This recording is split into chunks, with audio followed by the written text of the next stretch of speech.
E gritei pelas crianças, gritei pela Débora. E quando eu saio para fora, eu vi que a Laura estava em uma valeta. Ela foi jogada para fora do carro. E ali estava inconsciente, perdendo sangue. Aquilo que era para ser um passeio, de repente,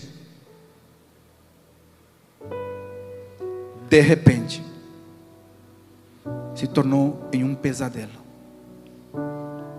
E ele me disse: pai, a tua filha teve morte cerebral. A Laura está morta.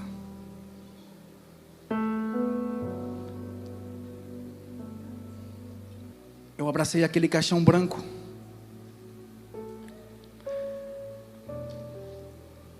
E pensar que a minha filha está lá dentro.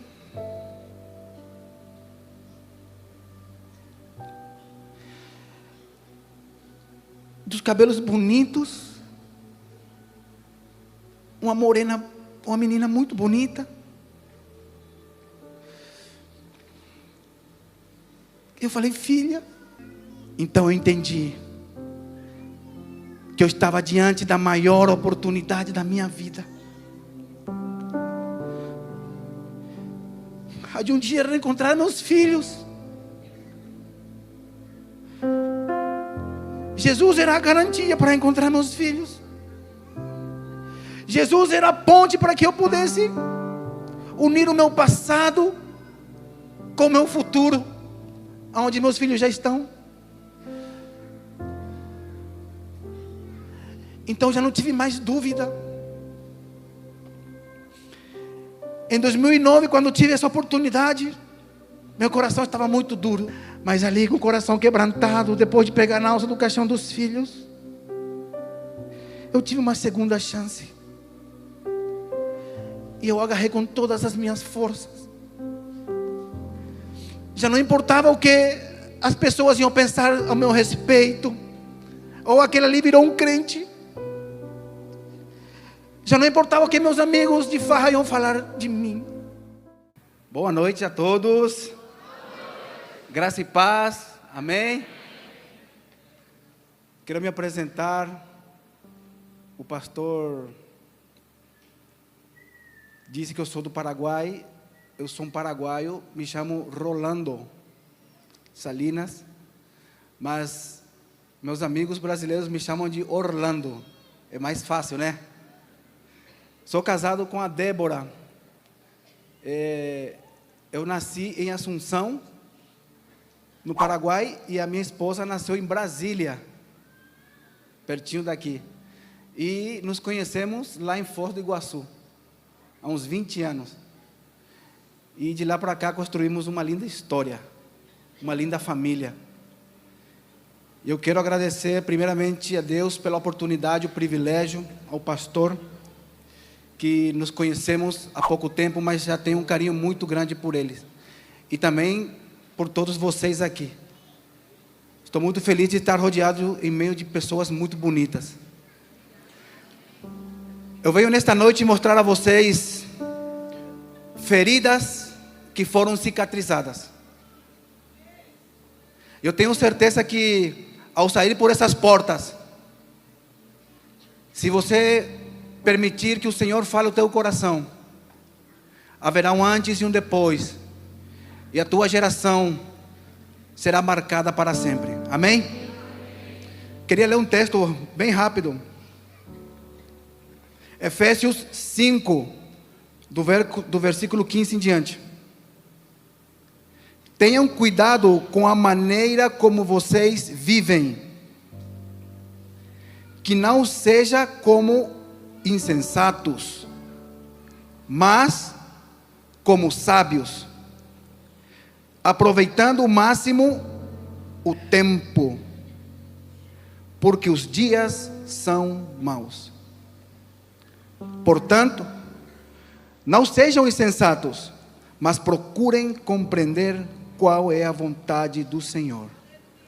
Glória a Deus. Eu quero falar sobre o tempo. O valor do tempo. Tempo cronometrado, que conhecemos como horas, dias, meses, anos, que se divide em três: tempo passado, presente e futuro. O homem nasce no tempo, ele vive no tempo e ele morre no tempo. O tempo passa por mim e por você, sem que nós possamos fazer nada para segurá-lo, nada para voltar ao ontem e nem nos projetar ao futuro. Tudo que eu e você temos é o tempo presente. Durante a nossa vida, desde o nascimento até a morte, passamos por algumas estações, algumas etapas. Entre elas temos a infância, a adolescência, a idade adulta e a terceira idade. E para cada uma dessas estações, há um tempo determinado.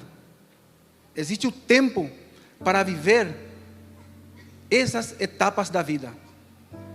E muitas vezes, por falta de entendimento, mal aproveitamos esse recurso tempo. E às vezes,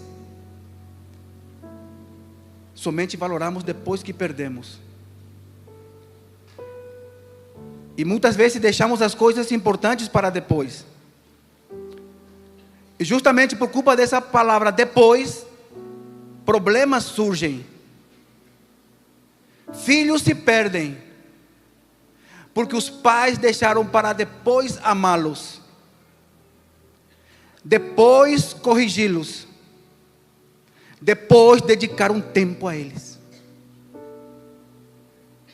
Casamentos terminam, porque o casal deixou para depois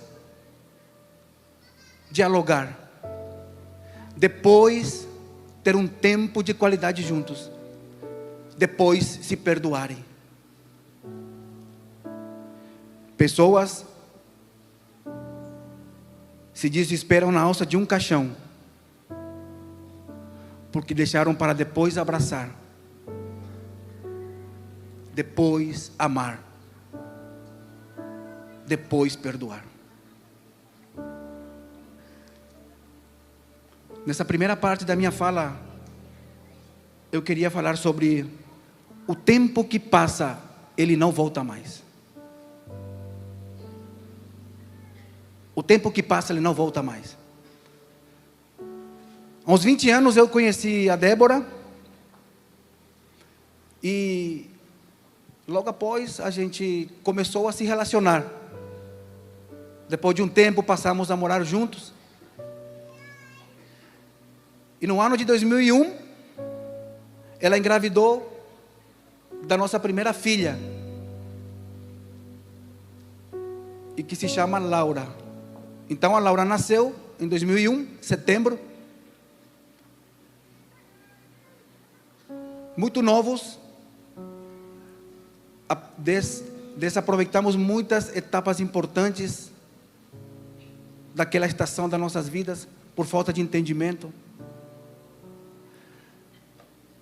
Eu passava a maior parte do meu tempo trabalhando, viajando, e a consequência disso, o dia que a Laura nasceu eu não estava.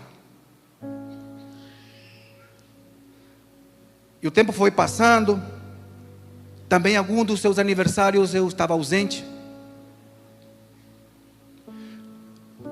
porque naquele tempo a família não era a minha prioridade, embora eu já tenha uma família. A motivação da minha vida era trabalhar e trabalhar para adquirir coisas, e deixei aquilo que verdadeiramente tem valor para depois, que é a família. E no ano de 2009 me aconteceu algo muito, muito importante. Hoje eu entendo que foi importante, mas na época não, pela dureza do meu coração. Deus enviou um profeta para falar comigo. Um homem que eu nunca tinha visto na minha vida. E ele me disse: eu tenho uma palavra de Deus para você. E Deus me disse que você não vai aceitar, mas mesmo assim eu vou te falar. Esta filha é um presente de Deus para a mãe. E agora Deus vai dar um presente para você. É um filho, um homem. Mas Deus está te chamando para você mudar a tua maneira de viver. Mudar a maneira errada que você vive. Assumir a tua família. Assumir o papel de pai. E Deus está te chamando para uma nova história.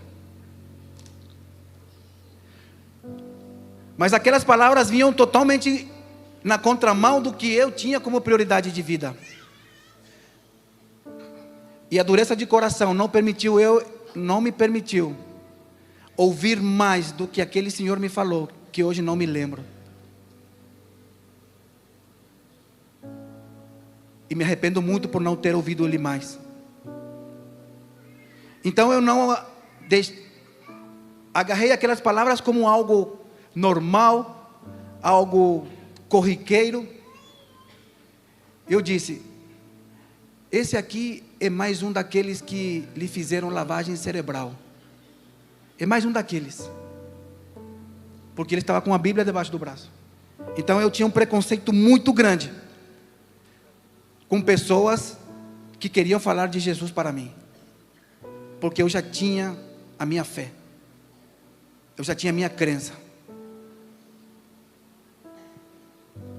Resultado: alguns dias depois a Débora sentiu alguns desconfortos, fez o teste e descobriu que estava grávida. E algum tempo depois soubemos que seria um menino. Então nasceu o nosso segundo filho, Orlando.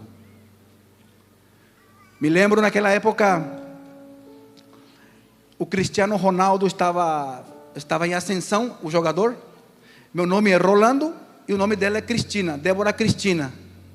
Daí eu falei: vou colocar o nome dele de Cristiano Ronaldo. Aí chegamos no cartório. Aí eu pensei: mas se eu colocar esse nome, vão achar que é por culpa desse jogador. Aí eu falei: eu quero colocar o nome dele de Rolando Júnior. Aí a moça falou: tem certeza, pai? Porque vão brincar com ele na escola.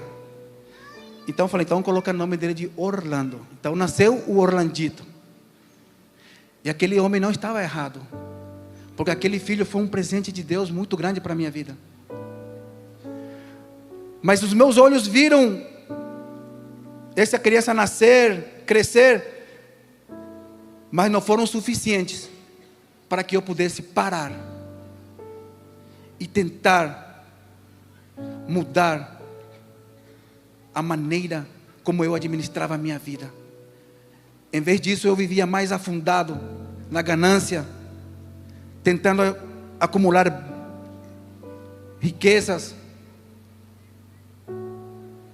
Ficava dias fora de casa. Eu não sabia. Mas hoje eu sei que essas atitudes tornaram os meus filhos em filhos órfãos de um pai vivo. Filhos órfãos que têm seu pai vivo dentro de casa. O corpo está presente, mas ele está distante dos filhos, distante de um abraço, distante.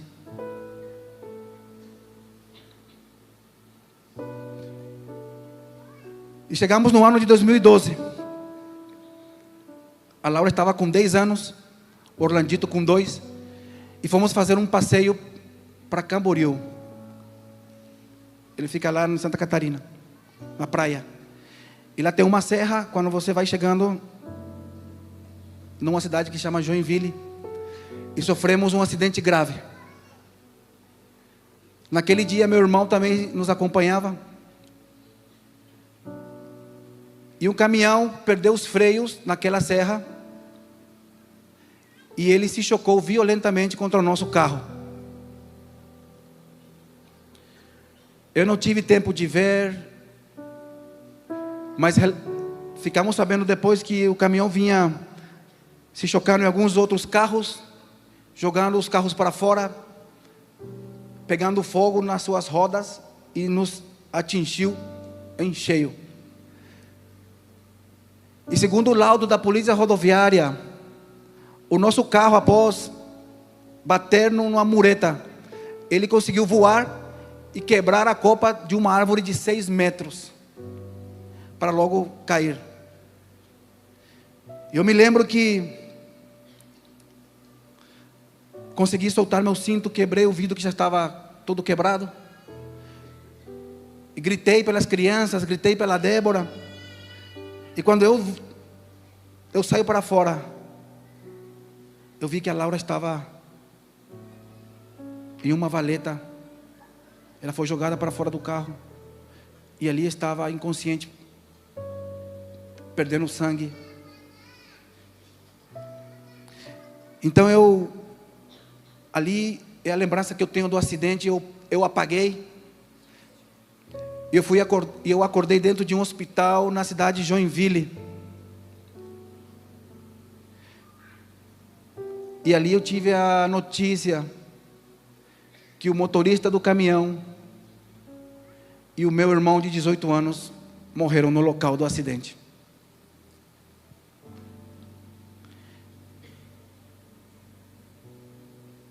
A minha consciência ela ia e voltava devido à pancada que eu levei na cabeça. E muito abalado com essa notícia, porque meu irmão menor era como se fosse como se fosse um pai para ele. Eu sou o irmão mais velho. E nesse desespero eu falei: cadê a minha esposa? Cadê as crianças? Então trouxeram a Débora, colocaram um do lado do outro e falaram para nós: a Laura nesse momento está em um procedimento cirúrgico e nós não sabemos qual vai ser o resultado, porque o caso dela é grave. E vocês precisam estar fortalecidos juntos nesse momento, porque o teu bebê, o teu filhinho não resistiu e faleceu.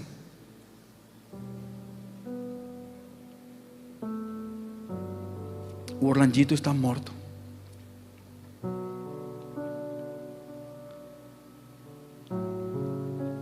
Quantos pais temos aqui?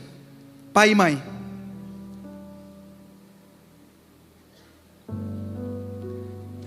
Eu, quando recebi essa notícia, voltei no tempo e lembrei que algumas horas estávamos no café da manhã, no lugar onde a gente parou para dormir, e lembrei dele daquele jeito brincalhão. Ele me chamava de bai, bai, dele subir no meu colo e apertar assim meu rosto.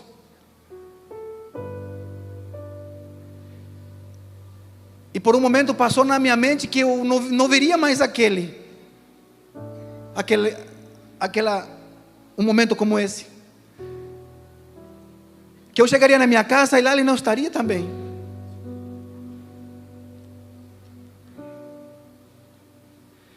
Fui tomado por uma dor, por um desespero.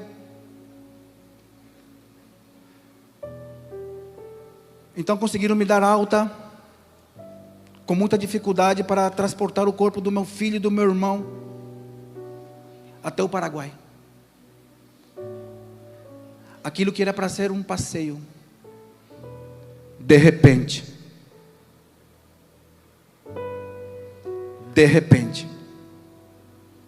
se tornou em um pesadelo.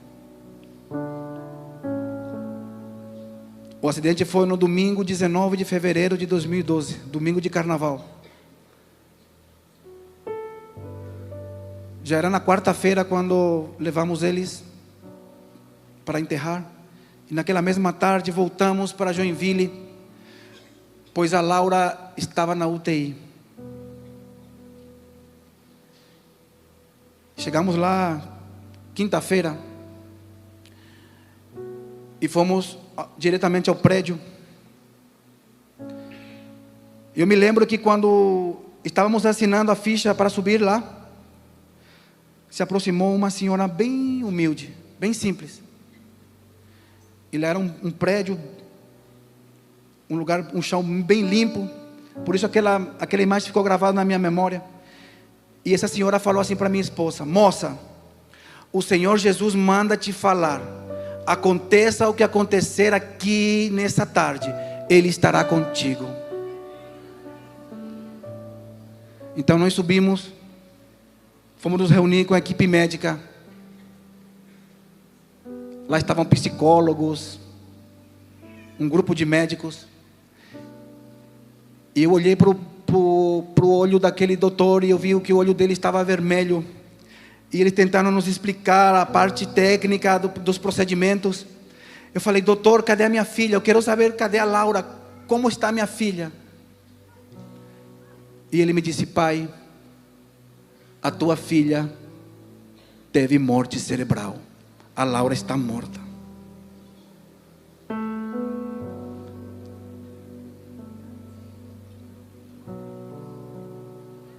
A Débora e eu caímos naquele piso, no chão, abraçados. E não havia nada nem ninguém que pudesse consolar o nosso coração. Aquele homem que até então era autossuficiente, algumas vezes prepotente, egocêntrico, autoritário, coração duro. Naquele momento eu estava recebendo um arado, uma picareta do céu, despedaçando o meu coração. Eu lembro que falei assim: doutor, vamos fazer o possível. Porque ele me disse: por mais 2 horas o coração da tua filha vai bater, e depois ele vai parar. Temos que retirar os aparelhos que estão mantendo ela viva. Já não há o que fazer. Então eu disse para ele: não, doutor, vamos fazer o possível, vamos levá-la para São Paulo. Eu tenho parentes que vão me arrumar dinheiro, vamos fazer o possível para manter a Laura viva. E ele me disse: pai, a questão não é mais econômica, já não há o que fazer.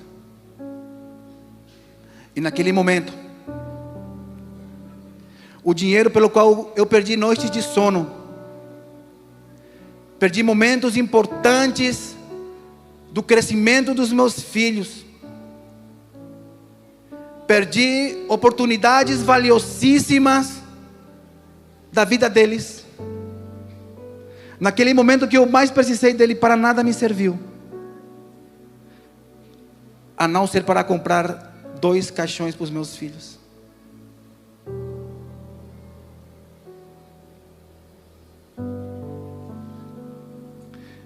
Então, mais uma vez, recebemos o corpo da Laura e voltamos com ele até o Paraguai.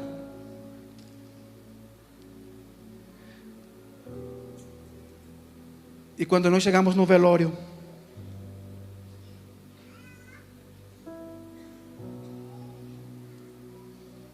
eu abracei aquele caixão branco.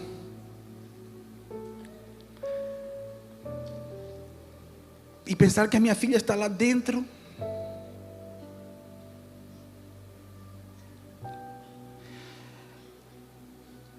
Dos cabelos bonitos. Uma morena, uma menina muito bonita. Eu falei: filha, como eu queria te dar um abraço.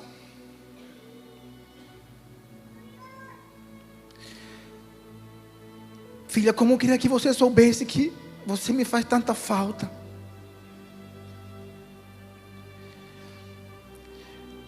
Filha, como eu queria que tivéssemos uma oportunidade de comer uma pizza juntos, como você tanto quer. Filho, como eu queria que você saísse daí para a gente ir jogar bola juntos. Filho, eu te prometo que a partir de hoje vou me tornar o melhor pai do mundo.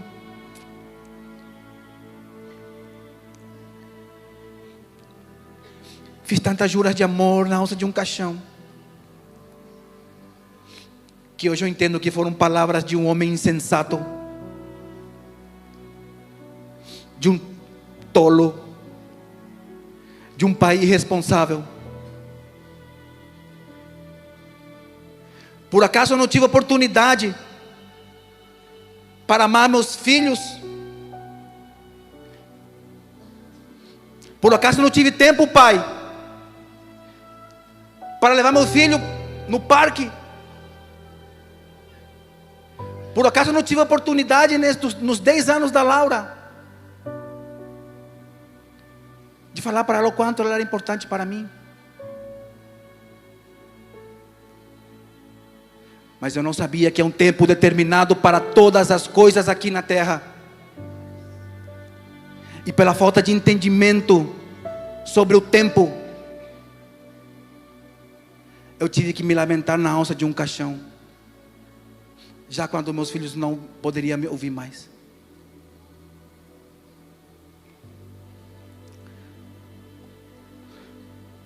Mas eu não sabia.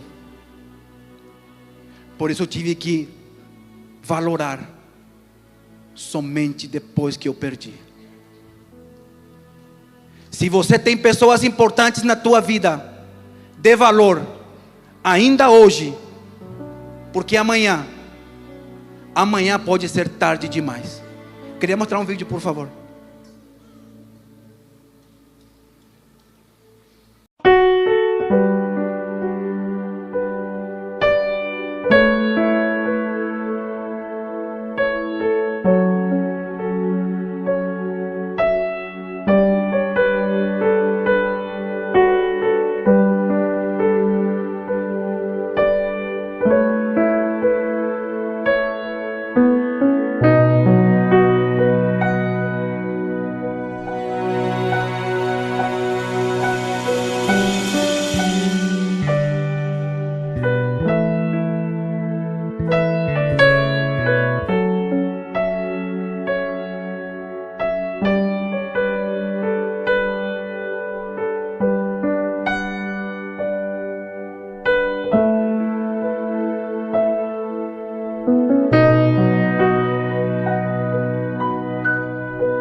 você nunca saberá que Deus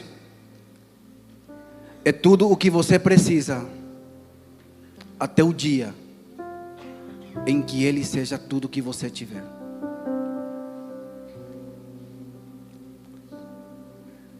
Chore, mas não pelos meus filhos. Nesta noite pense nos teus. Como está a tua vida? Como está a tua casa? O que tem sido a tua prioridade? Quem te garante que amanhã você vai ter a oportunidade de abraçar, perdoar,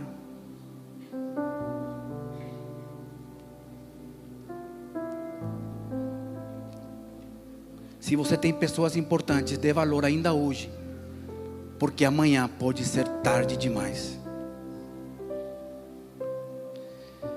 E eu inicio esta segunda parte dessa história falando que Deus é o Deus das oportunidades. Deus é o Deus da segunda chance.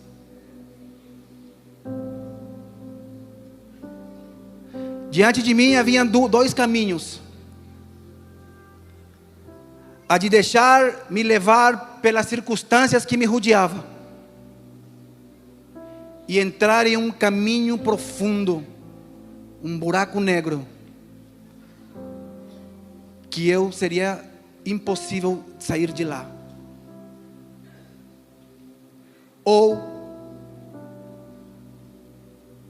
me aproximar de Deus,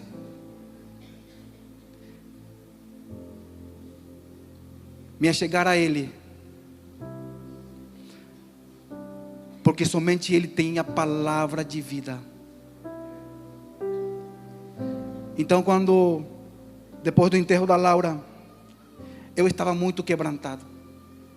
Havia um arrependimento muito grande, verdadeiro e sincero no meu coração. Foi preciso pegar na alça do caixão dos meus filhos, para que somente ali esse coração duro pudesse estar pronto, para que a semente da palavra de vida pudesse entrar e produzir frutos. E eu me lembro, em meio a uma dor profunda, eu me afastei do lugar que estávamos. Eu falei: Deus, por que dessa maneira? Que eu fiz de tão errado para merecer isso?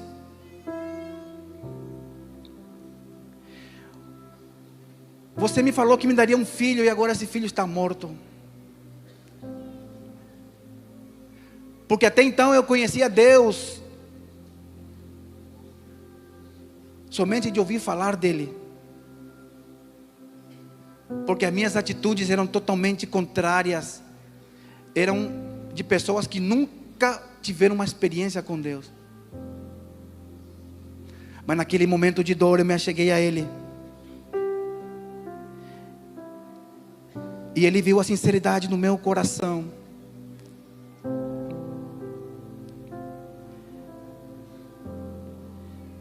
E Ele me visitou.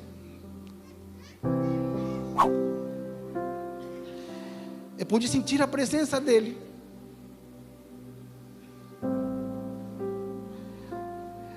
E Ele me disse assim: filho, isso que você está passando não é para a sua perca. Isso é um ganho para a tua vida. Agora você não entende, mas logo você vai entender. E a palavra que vem de Deus vale mais do que ouro em pó. Essa palavra que entrou na minha mente. Eu nunca tinha lido Bíblia na minha vida, até ali. E algum tempo depois, eu encontrei esse versículo que está lá em Provérbios. A sabedoria que vem de Deus vale mais do que ouro em pó. E Ele me disse: os teus filhos, eles não estão mortos. Teus filhos estão vivos, porque a morte foi vencida há mais de 2000 anos atrás. E quando Jesus subiu numa cruz, morreu, mas ao terceiro dia ressuscitou.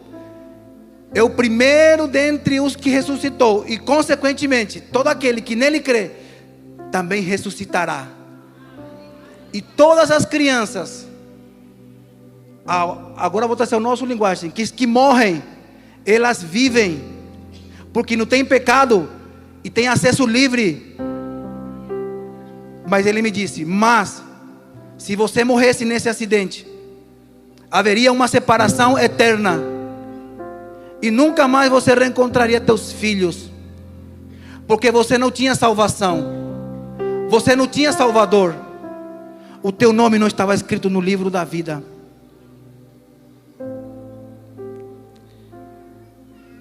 Então eu entendi que eu estava diante da maior oportunidade da minha vida, a de um dia reencontrar meus filhos.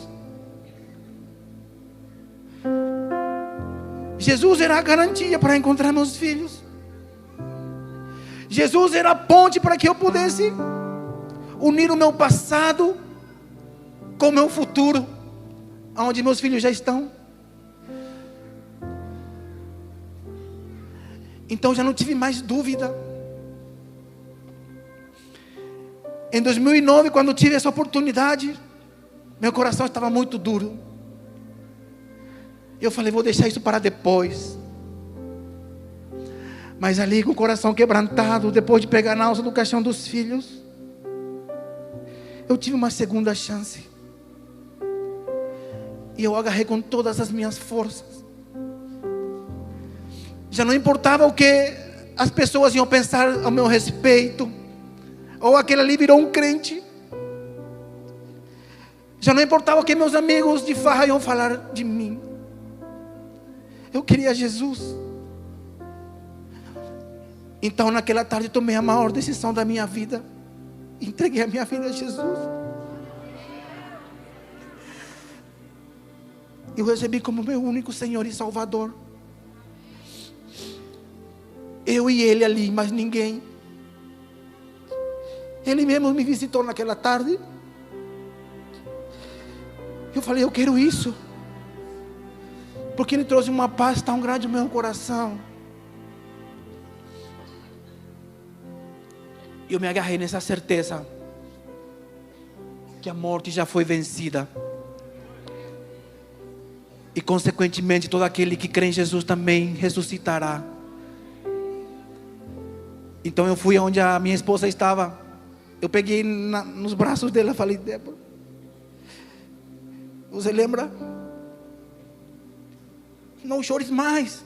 Nossos filhos estão vivos. Nós estamos mortos.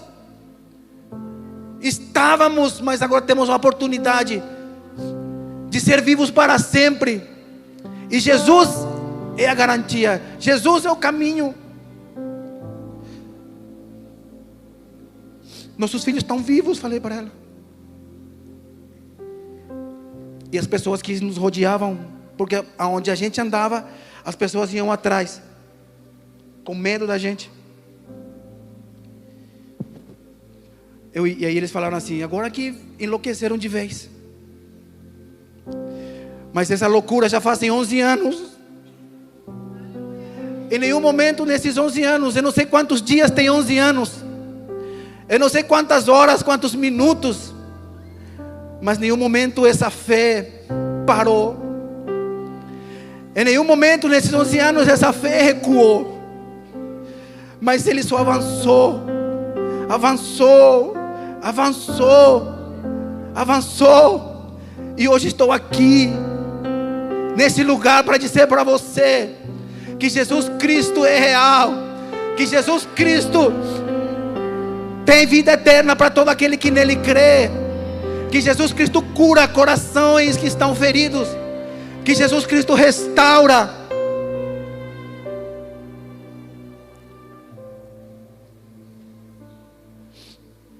E Ele tem feito coisas sobrenaturais na minha vida. Mas eu abri uma chave. E a chave para quem está enlutado, e para quem tem a oportunidade de ouvir que Jesus é a garantia para a morte, é você aceitar. Eu aceitei, em meio à minha dor, em meio ao meu direito de pai, de ainda chorar pelos meus filhos. Os primeiros dias em diante eu decidi aceitar a minha condição, a minha situação, e crer incondicionalmente que em Jesus Cristo o fim das coisas já estão garantidos, porque lá na frente é vida eterna. Mas a parte triste da história é esta: quando ele me falou que Orlandito seria um presente, lembram, em 2009? Ele foi um presente para mim. Quando ele nasceu, Deus me mostrou a sua graça, o seu favor sobre a minha vida. Mas a dureza do meu coração não permitiu que eu enxergasse. Então ele me fez entender que quando ele recolheu eles, o Orlandito foi o que completou o círculo. Porque se fosse somente a Laura, talvez eu ficaria somente com remorsos, e não seria suficiente para que eu pudesse chegar a um ponto de me arrepender verdadeiramente, para que eu pudesse tomar uma conversão de vida. Então quando o Orlandito veio, quebrantou meu coração. Quando o Senhor recolheu eles, eu caí. E esse foi o preço para que eu pudesse me achegar à graça. E quando eu entendi isso, eu agradeci ao Senhor. Pode parecer fora de contexto o que eu vou te dizer, mas é a verdade. Eu agradeço ao Senhor pelo acidente, porque através do acidente eu pude me achegar a Ele. E quando eu me acheguei a Ele, eu entendi que o meu problema, a minha perca, não era absolutamente nada diante da sua grandeza.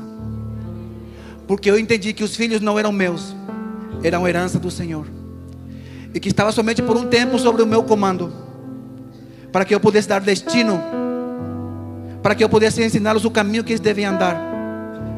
Mas o caminho que eu andava eram caminhos de morte. Então o Senhor interveio a tempo e levou eles ainda inocentes, porque se eles ficassem ainda nas minhas mãos,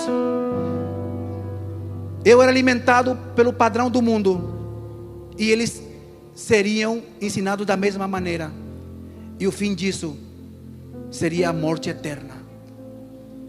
Então o Senhor interveio a tempo, recolheu meus filhos ainda inocentes e me converteu, me transformou, para que um dia nós pudéssemos nos encontrar para sempre.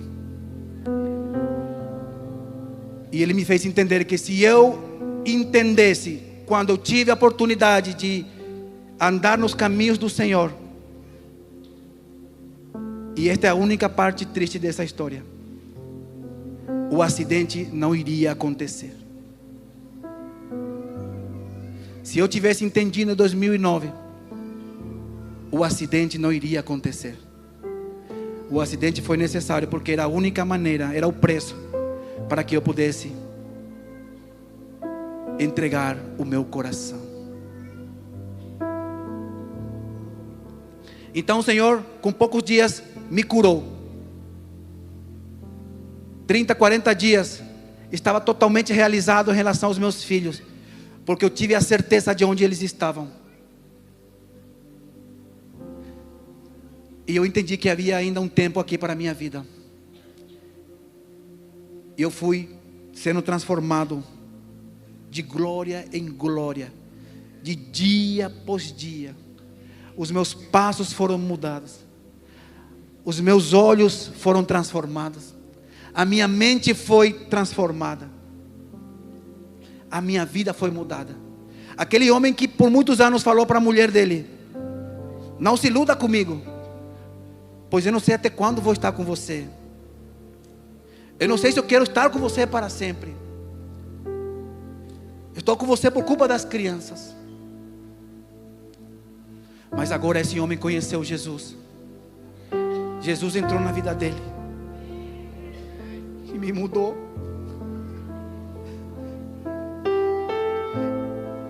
Então entramos em um processo de perdão profundo. E nos casamos em outubro de 2012. Aquilo que era improvável aconteceu. Jesus mudou a nossa história, renovou o amor que eu tinha por ela e dela por mim, e nos transformou verdadeiramente em uma família, em um casal, entendendo que eu e ela somos somente uma só carne. E todos os dias que eu tenho oportunidade, eu tento honrar essa mulher, que eu quero agora chamar ela para que vocês conheçam, a Débora, a minha amiga e minha esposa, companheira de muitas lutas e guerras.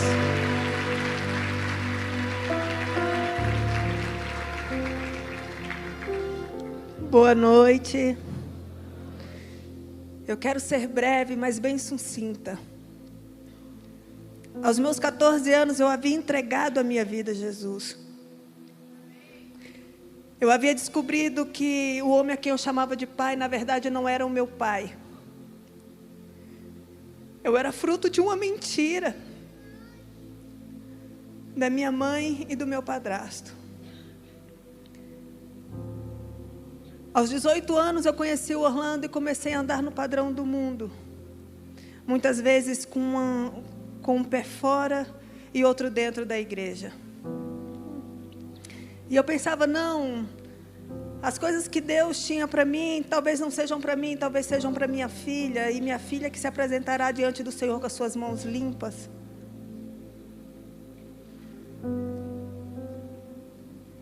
Mas dentro daquela UTI, depois de receber a notícia da morte cerebral dela, eu pedi para vê-la pela última vez. Pergunte a um órfão o que é um abraço de um pai.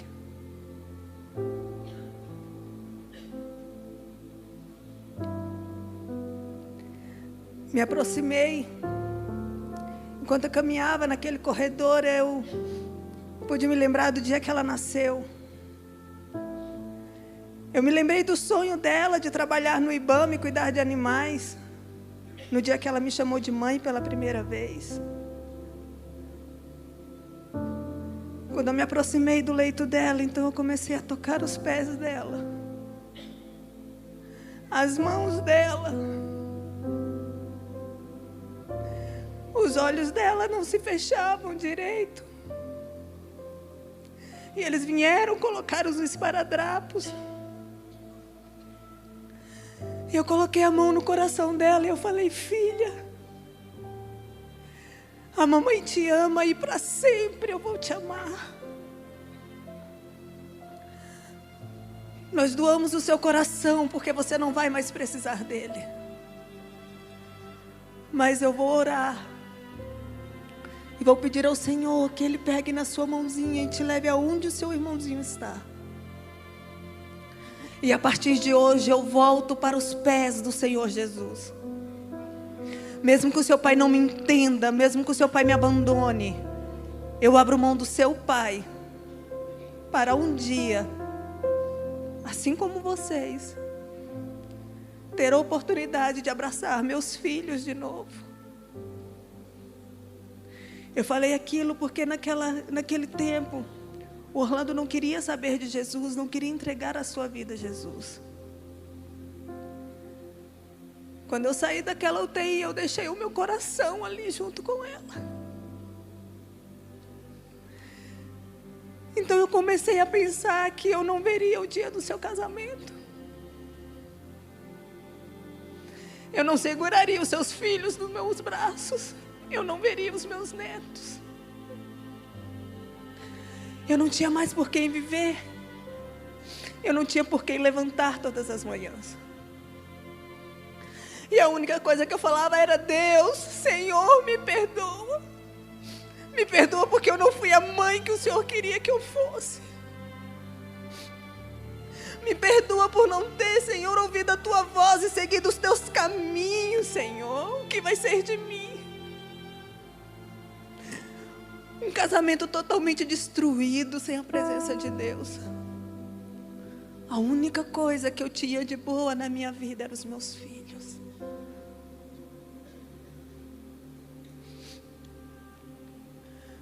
Naquela UTI, verdadeiramente, eu entreguei meu coração a Jesus.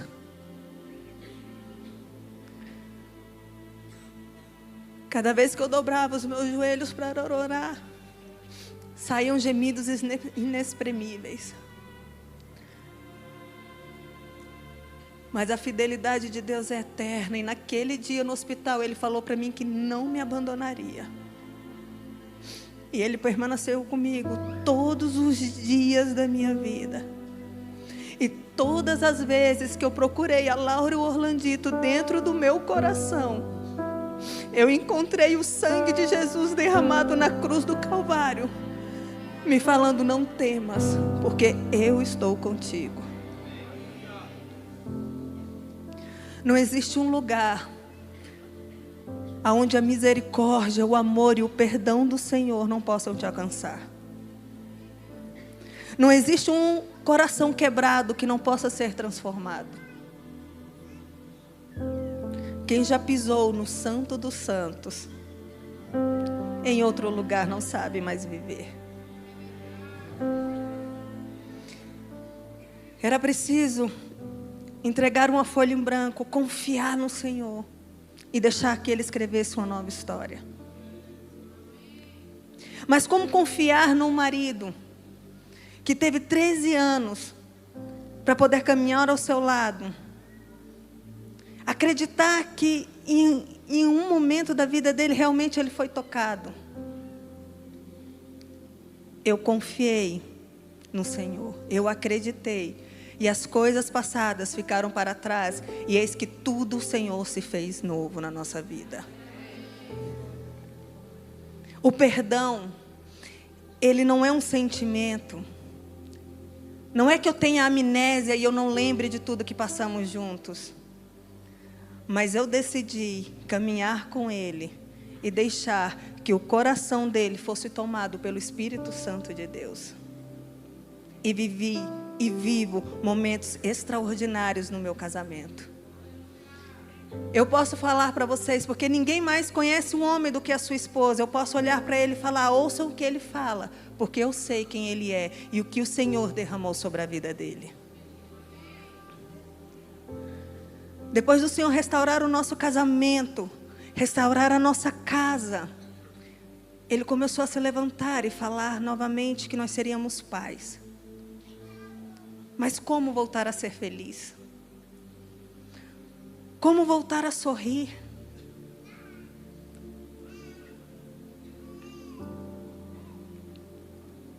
Quando Deus, Ele promete algo, Ele é instantâneo, mas não imediato, por causa da dureza do nosso coração.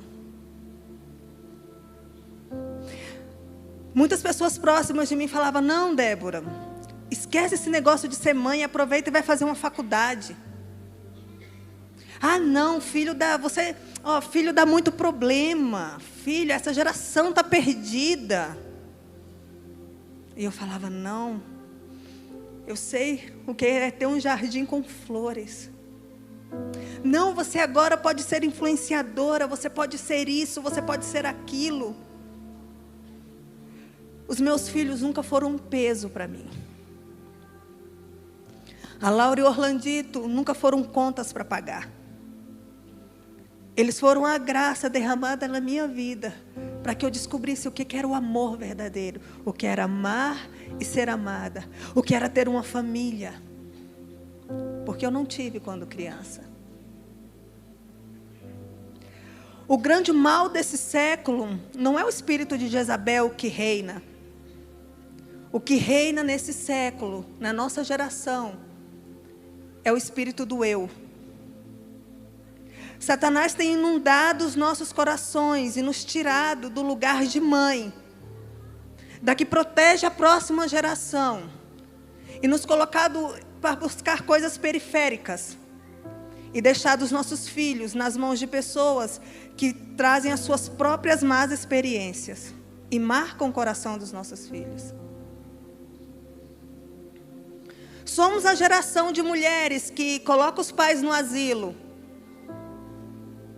os filhos na creche e levamos o cachorro para passear.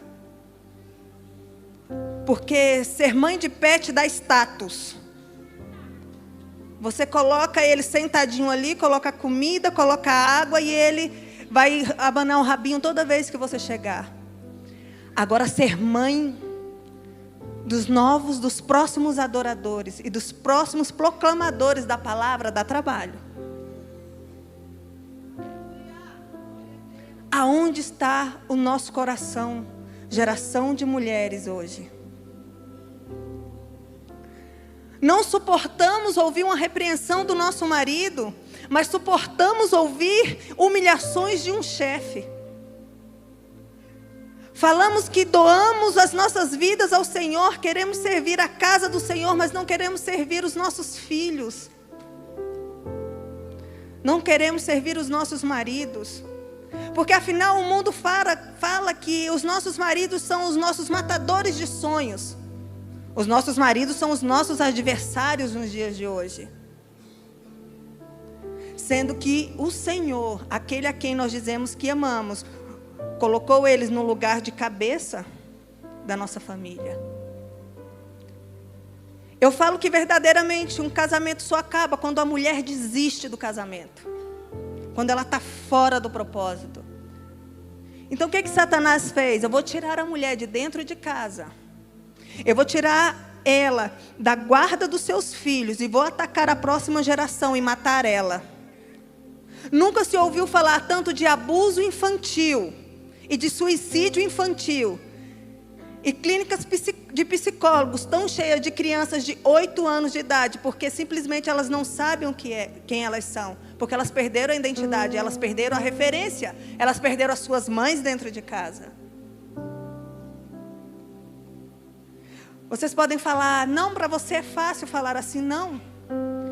Quando eu engravidei do Orlandito, eu estava na melhor fase da minha vida profissional. E eu larguei tudo, por tudo. Eu falei, eu quero ficar em casa. Porque eu quero ter uma gestação diferente, eu quero educar os meus filhos num caminho diferente. E esses 2 anos do Orlandito, que eu fiquei em casa, foram os 2 anos mais extraordinários da minha vida como mãe. São essas lembranças que eu trago no meu coração. E não as lembranças da roupa, da nova coleção. Seus filhos não precisam, os nossos filhos não precisam de brinquedos caros. Eles não precisam de roupas da moda. Eles precisam de um lar. Quando o pai e uma mãe se separam, um filho não tem para onde voltar, ele não tem um lar para voltar. Ele apenas volta para a casa ou da mãe ou do pai. Eu costumo dizer que o homem, nós somos a estrutura de uma casa, o lar é uma casa, o homem é o telhado, Cristo é a base. E nós, mulheres, somos as paredes. Se nós estamos estabelecidas na rocha que é Cristo, nós suportamos o vendaval. O teto pode voar, Cristo vem e se posiciona no lugar. Mas quando nós, mães, mulheres, saímos da essência que Cristo reservou para nós, nós deixamos a próxima geração totalmente desprotegida, sem nenhuma parede. E quando nós nos encontrarmos com Cristo naquele dia, que os olhos de fogo dele atravessaram os nossos olhos, ele vai perguntar, o que você fez da geração que eu te dei, da próxima geração? Não, Senhor, eu preguei no meu trabalho, eu fiz muitas coisas, muitas pessoas aceitaram Jesus, sim, mas e o que eu dei nas tuas mãos? E o que eu gerei no seu ventre, e o que eu soprei no seu ventre, aonde está?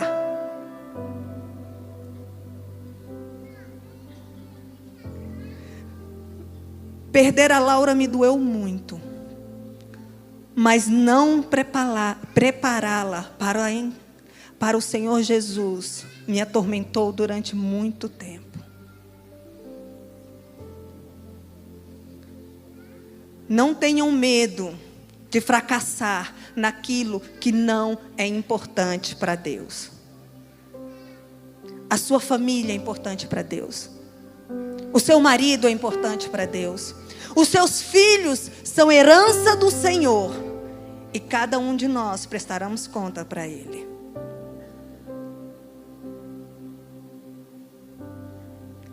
Eu decidi ir na contramão de tudo que as pessoas falavam, porque eu sabia o que era ter uma família. Para mim ser mãe de novo, era preciso entrar num tratamento de FIV. E havia uma palavra de Deus sobre a minha vida, de que eu seria mãe de novo.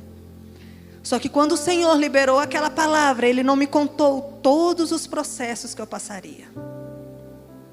Eu tive inúmeros negativos. E nessa caminhada eu tive mais 3 abortos espontâneos. Cada negativo eu juntava os cacos do meu coração e eu falava uma palavra de Deus sobre a minha vida. Há uma palavra de Deus sobre a minha vida. Cada vez que eu abortava um bebê, eu falava uma palavra. Ele liberou dos céus. O Rei da Glória inclinou o seu cetro de misericórdia sobre a minha vida, sobre a minha família. E é uma palavra sobre a minha filha, sobre a minha vida. E eu vou lutar até o fim, porque eu o conheço. Eu sei quem Ele é. E eu sei de onde Ele me tirou e para onde Ele pode me levar. E eu vou seguir até o fim.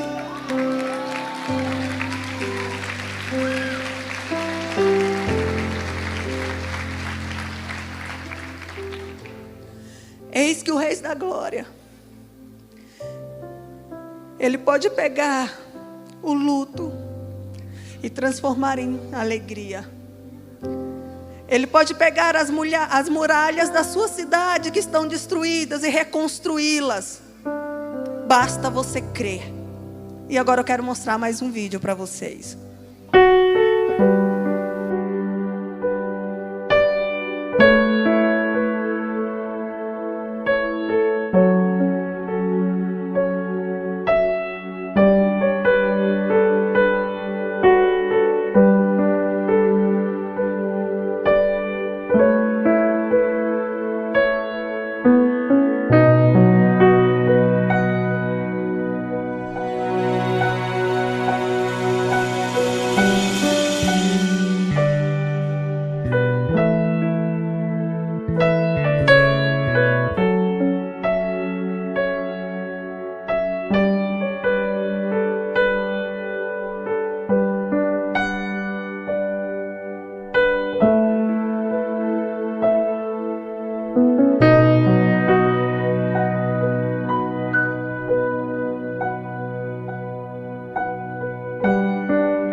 Existe um lugar no coração de Deus, onde todas as coisas se fazem novas. Eu quero deixar apenas uma palavra para vocês. Lutem pelos seus filhos. Ganhem o coração deles todos os dias.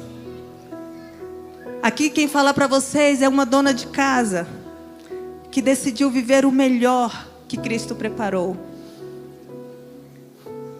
Eu trabalho todos os dias para que esse rapaz chamado Emanuel encontre Jesus. Para que ele seja um pai extraordinário. Para que um dia, se a sua filha for a minha nora, ela possa olhar nos meus olhos e falar: obrigado, sogra, valeu. Eu trabalho todos os dias para que o Benjamin experimente uma família curada e sarada pelo sangue de Cristo Jesus. Para que, se a sua filha for a minha nora, ela fala: e aí, sogrona, valeu. Eu trabalho todos os dias na minha casa, eu me derramo para que a Manuela olhe para mim e veja o quanto é bom cuidar dos filhos e da família. Para que ela olhe para mim e fale: mamãe, eu quero ser como você. Para que o meu genro possa chegar e protegê-la e ela entender que ele é o cabeça e ela é a ajudadora da casa. Resgatem o coração do filho de vocês. E eu tenho certeza que o Senhor derramará graça e poder na vida de vocês. Muito obrigada.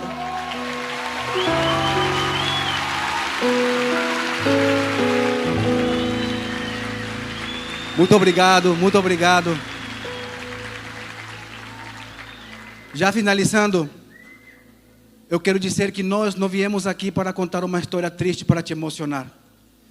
Nós viemos aqui como um alerta. O que você está fazendo da tua vida? Como está a tua casa? O que tem sido a tua prioridade? E se nós estamos aqui, se a minha casa está aqui, é porque Deus é o Deus das oportunidades. E nesta noite é uma noite de oportunidades. Se você está aí e está dizendo assim no teu coração: eu não preciso passar pelo que essa família passou para que eu possa deixar o meu coração, que Jesus entre no meu coração. Esta é uma noite de oportunidades. E essa pode ser a tua segunda e talvez tua última oportunidade. Se você está aqui e quer ter o seu nome escrito no livro da vida, entregar tua vida a Jesus, quero que você dê um sinal assim com as suas mãos, bem alto, para que eu possa ver abençoar tuas mãos. Quero abençoar cada uma dessas mãos. Canal Semeando Vida.